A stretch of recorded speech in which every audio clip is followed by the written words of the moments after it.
Sunday, Monday.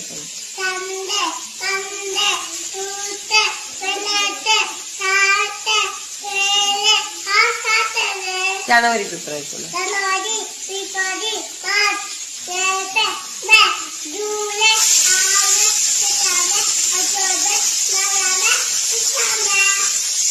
அப்புறம் திருக்குறள் எழுதிய வரியா? அகர முதல் எழுத்துற சொல்லு.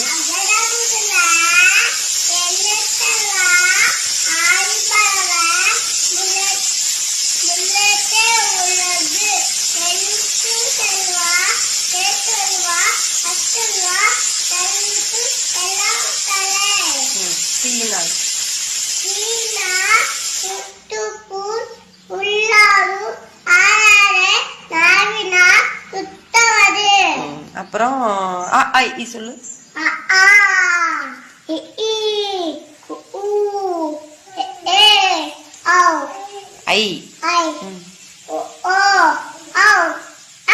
Very good. கிளாப் பண்ணுங்க அவளுக்கு.